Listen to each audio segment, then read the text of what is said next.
Human reproductive system, human reproduction यानी मानव जनन तंत्र। मानव जनन तंत्र के अंतर्गत अब तक नर जनन तंत्र का अध्ययन हुआ। इस नर जनन तंत्र के बाद मादा जनन तंत्र का अध्ययन हुआ। अब मादा जनन तंत्र के अंतर्गत एक हेडिंग मिलती है जो कि बहुत इम्पोर्टेंट हेडिंग है, वो अंड जनन है।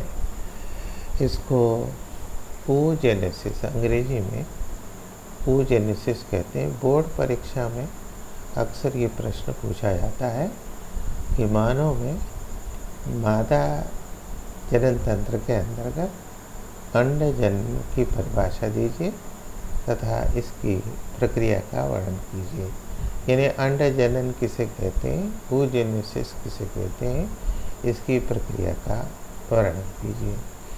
तो अंड जनन है क्या और ये कहाँ होता है, आज के स्लाइड में आप इसको विशेष रूप से अध्ययन में लेंगे। स्त्रियों में अंडाशय में अंडाणुओं के निर्माण की क्रिया अंड जनन कहलाती है। अंडाशय में अंड कोशिका के निर्माण की प्रक्रिया अंड जनन यानी oogenesis कहलाती है। ये डेफिनेशन हुआ, ये परिभाषा हुई। दूसरी चीज़ ये है कि अंड जनन की क्रिया होती कहाँ है। तो स्त्रियों में जो अंडाशय की जनन के एपिथेलियम की कोशिका है, स्त्रियों में अंडाशय की जो जननिक जर्माइनल एपिथेलियम की कोशिकाएं हैं, उन्हीं जननिक कोशिकाओं में इन अंडाणुओं के निर्माण की प्रक्रिया दैट इज अंड जनन यानी oogenesis की क्रिया होती है। ये oogenesis की क्रिया स्त्री के भ्रूणीय परिवर्तन से ही प्रारंभ हो जाती है और जब ये किशोरावस्था आती है तब तक ये उस समय तक चलती है जब तक कि निषेचन की क्रिया पूर्ण नहीं हो जाती। मतलब अंड जनन की प्रक्रिया जो है वो भ्रूणीय परिवर्तन से लेकर के निषेचन तक चलती है। ये पूरी प्रक्रिया जो है 3 चरणों में चलती है। पहली प्रक्रिया गुणन प्रक्रिया कहलाती है, यानी गुणन प्रावस्था या गुणन चरण, मल्टीप्लिकेशन फेज इसको अंग्रेजी में कहते हैं। दूसरी अवस्था वृद्धि अवस्था कहलाती है, ग्रोथ फेज। और तीसरी जो अवस्था है वो परिपक्वन अवस्था होती है, ये बहुत लंबी अवस्था होती है। तो गुणन प्रावस्था है क्या, ये कैसे चलता है इसको समझिए। गुणन प्रावस्था में अंडाशय में जो प्राइमरी जर्म सेल की कोशिकाएं हैं वो माइटोसिस यानी समसूत्री विभाजन द्वारा लगातार विभाजित होती रहती हैं। इससे संतति कोशिका बहुत अधिक संख्या में मिलती है। जो संतति कोशिकाएं बनती हैं उनको oogonia कहते हैं, इन्हें एक्सेल भी कहते हैं। यानी सिंगुलर oogonim कहलाएगा और प्लूरल के रूप में ये oogonia कहलाएगा। तो जो प्राइमरी जर्म सेल है, अंडाशय की जो कोशिकाएं हैं प्राइमरी जर्म सेल, उसमें माइटोसिस होगा यानी समसूत्री विभाजन होगा। और ये समसूत्री विभाजन कई बार होता है, जिससे बहुत अधिक संख्या में संतति कोशिकाएं बनती हैं। और इन संतति कोशिकाओं को अंड सेल्स यानी एग सेल्स अंड कोशिकाएं या oogonia कहलाती हैं। चूँकि ये समसूत्री विभाजन है इसलिए प्राइमरी जर्म सेल की में गुणसूत्रों की संख्या और oogonia में गुणसूत्रों की संख्या में कोई परिवर्तन नहीं होता। यानी ये जो ओगोनियन सेल है वो भी द्विगुणित होती है। इसके बाद वृद्धि अवस्था प्रारंभ होती है। तो गुणन अवस्था में बनी जो एग सेल्स हैं यानी oogonia है, ये पोषक पदार्थ एकत्र करके आकार में बढ़ जाती है। निश्चित आकार तक वृद्धि करने के बाद ये विभाजन के लिए तैयार हो जाती है।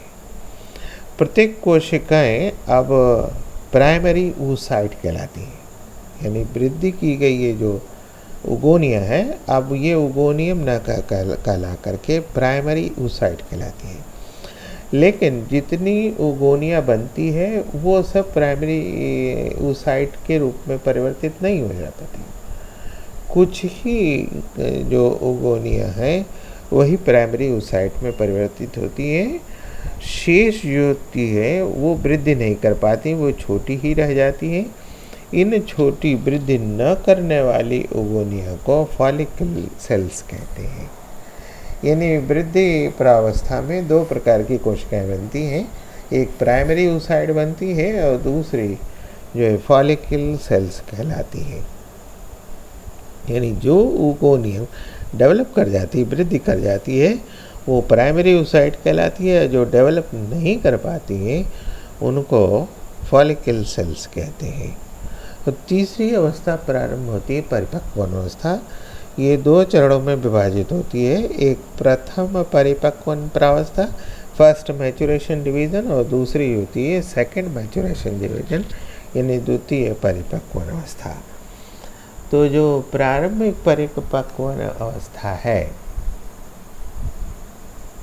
इस रेखीय डायग्राम को भी देखते चलिए। तो जो प्राथमिक परिपक्वन अवस्था है ये अंडरोपण के समय होती है। यह विभाजन अर्धसूत्री होता है। इस अर्धसूत्री विभाजन के कारण जो है गुणसूत्रों की संख्या जो है आधी हो जाती है।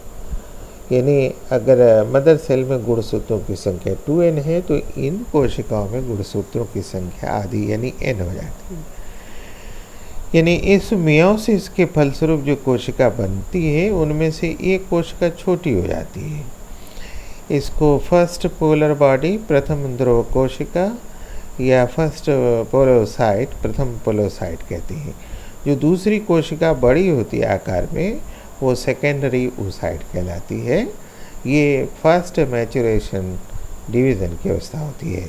सेकेंड मैचुरेशन डिवीज़न ये उस समय प्रारंभ होता है जब अंडाणु अंडवाहिनी में पहुंचता है और ये उस समय तक पूर्ण नहीं होता जब तक कि शुक्राणु इसमें प्रवेश नहीं कर पाता। ये विभाजन समसूत्री प्रकार का होता है, यानी माइटोसिस होता है। इसमें गुणसूत्रों की संख्या में जो फर्स्ट सेकेंडरी oocyte बनी है उसमें गुणसूत्रों की जो संख्या होती है वही गुणसूत्रों की संख्या इसमें भी रहती है। इसके फलस्वरूप भी एक छोटी कोशिका यानी सेकेंड पोलोसाइट बनती है। जो बड़ी कोशिका बनती है वो मैच्योर ओवम कहलाती है। प्रथम ध्रुव कोशिका जो है फर्स्ट पोलर बॉडी जो है कभी कभी दो कोशिकाओं में विभाजित हो जाती है और लेकिन उसके तुरंत बाद ये नष्ट हो जाती है। तो ये पूरी अवस्था थी अंडा जनन की। ये बहुत इंपॉर्टेंट क्वेश्चन बनता है, ये अक्सर बोर्ड परीक्षाओं में पूछा जाता है। तो बोर्ड परीक्षाओं में नंबर प्राप्त करने के लिए आपको जो ये रेखीय डायग्राम है इसका उल्लेख करना बहुत आवश्यक है। जब तक रेखीय डायग्राम को उल्लेख नहीं करेंगे नंबर पूरा नहीं मिलेगा। रेखीय डायग्राम आपको पूरा सही होना चाहिए। अगर रेखीय डायग्राम आप सही बनाते हैं तो ये मान लिया जाएगा कि आपने जो कुछ भी लिखा है वो सही है, नहीं तो ये सही नहीं माना जाएगा। तो ये स्थिति हुई पूरी आपके अंडा जनन।